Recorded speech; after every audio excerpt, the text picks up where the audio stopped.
retrouver des taux de 7,5 brut, par exemple, donc sur des belles actions françaises, européennes, voire sur des indices comme l'Eurostoxx 50. Donc on a une certaine visibilité. Est-ce que ces produits structurés se démocratisent ? Oui, se démocratise. Comme je le disais tout à l'heure, vous avez 3 types, donc les produits à capital garanti, les produits sur indice et les produits sur action. On voit aujourd'hui apparaître assez souvent maintenant des produits type obligataire, ce qu'on peut appeler de façon barbare aussi les credit linked notes en anglais. Ce sont en fait des produits qui dessinent d'une certaine manière le comportement d'une obligation d'entreprise. Donc ce type de produit, ça vous offre un coupon de l'ordre de 5 à 7% par an pendant une durée donnée.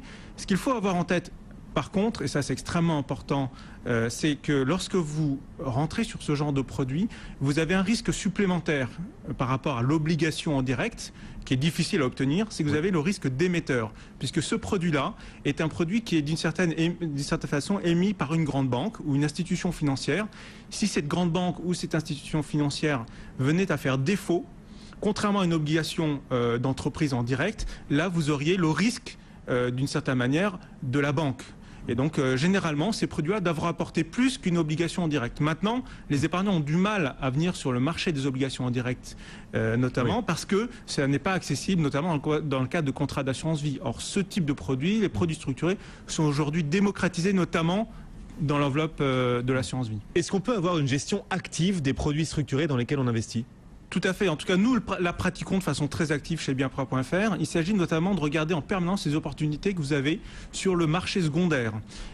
Vous pouvez rentrer aujourd'hui sur des produits structurés au marché secondaire, qui c'est un peu, finalement, je dirais pas les soldes, mais ça vous permet de rentrer sur des opportunités avec une valeur liquidative attractive et parfois avec des coupons attractifs.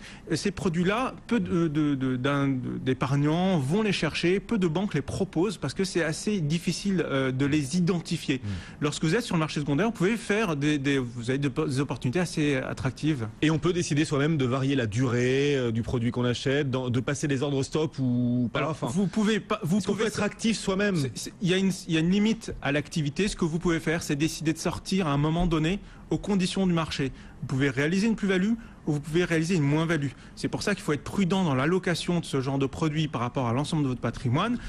Comme vous pouvez aller sur des produits à capital garanti, la poche peut être plus importante sur les produits à capital garanti. Sur les produits avec protection partielle du capital ou avec risque, il faut être prudent et vous ne pouvez pas jouer sur toutes les variables. Cependant, aujourd'hui, de plus en plus d'acteurs vous proposent éventuellement même de monter des produits sur mesure. Donc ça, c'est possible en dehors des grands réseaux bancaires, généralement, chez les courtiers notamment.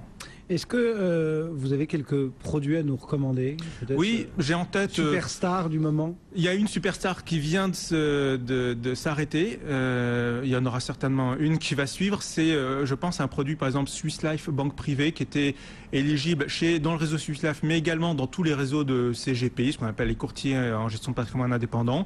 C'est un produit qui s'appelait Objectif décembre 2012, qui va être émis dans les jours qui viennent, on ne peut plus rentrer dessus, et il vous offrait la possibilité d'avoir assis sur l'indice Eurostoxx 50 pendant 8 ans, avec une échéance maximum de 8 ans.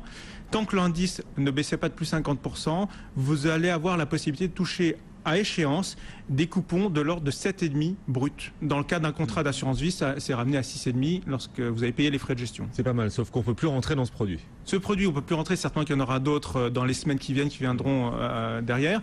Je pense à 2 autres produits. Un produit, par exemple, sur l'action Carrefour, coupon Carrefour 7. C'est un produit qui vous génère un coupon de 7% par an, pendant 4 ans maximum, qui peut s'arrêter à un moment donné. Vous ne maîtrisez pas la durée, c'est entre 1 et 4 ans. Et là, ça suit le comportement de l'action Carrefour.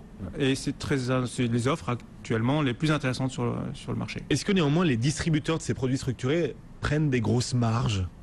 Est-ce que les frais sont importants pour Non, je pense qu'ils prennent des marges. Ils prennent des marges, mais c'est un peu...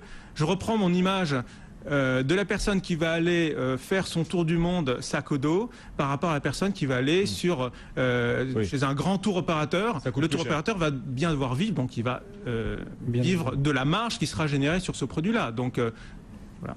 Ce sont vraiment pas des produits risqués. Les produits structurés, quand j'entends produits structurés, moi je pense à titrisation. Je sais pas pourquoi, je fais un lien qui est peut-être exagéré, mais Christian Fontaine.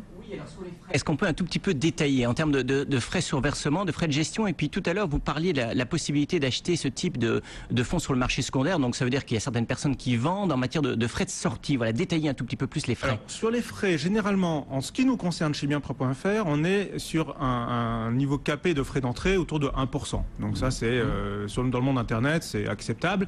C'est pas excessif lorsque vous avez des coupons de l'ordre de 7% affichés. Après, les frais de sortie, il n'y a pas de frais de sortie.